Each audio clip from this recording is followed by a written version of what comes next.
languages, and traditions.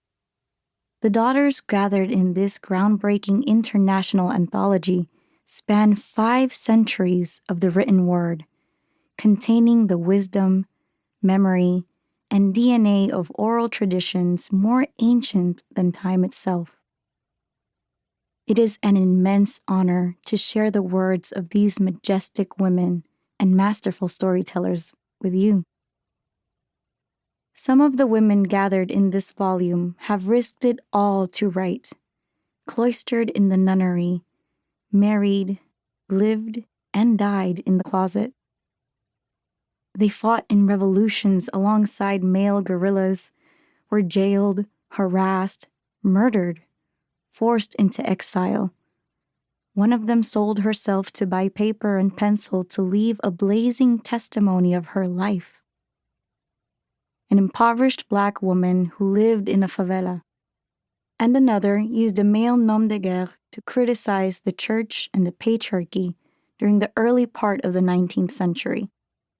These daughters wrote and write to defy the very forces, structures, and institutions that sought and seek to erase and silence them. These daughters write to create the self, to protest, to remember, to celebrate, and ultimately to heal and free themselves and, in the process, others.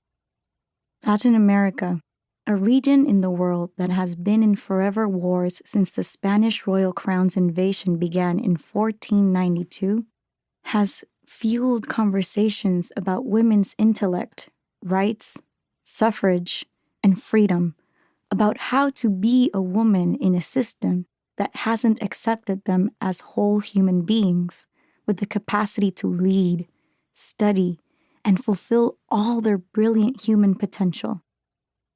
The writings in Daughters of Latin America rescue memory, create meaning, joy, illuminate, build, and protect communities. They create safe spaces. The writings of these daughters remade and remake the world. The texts forced and forced change. Included in this trailblazing international compendium are 140 daughters of Latin America, past and contemporary, from 50 nations.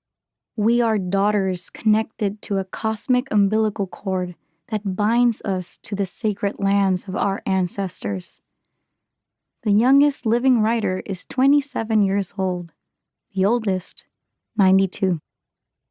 The oldest text was written in 1691. They live in hundreds of cities around the world and write in 22 languages, including 18 native mother tongues of the Americas.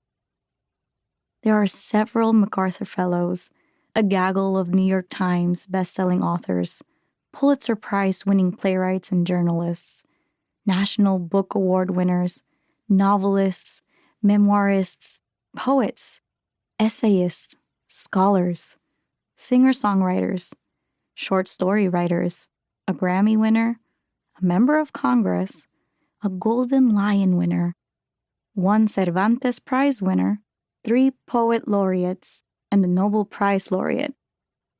There are poems, letters, chants, prayers, speeches, songs, short stories, fragments of novels in progress, journal entries, plays, personal and lyrical essays, and opinions.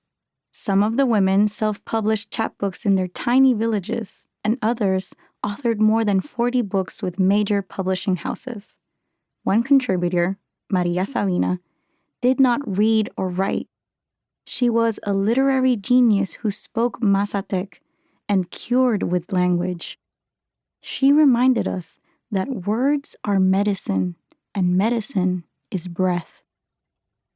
Her poetic tradition was, as with many of the Indigenous and Black women included here, linked to spiritual ceremony and ritual.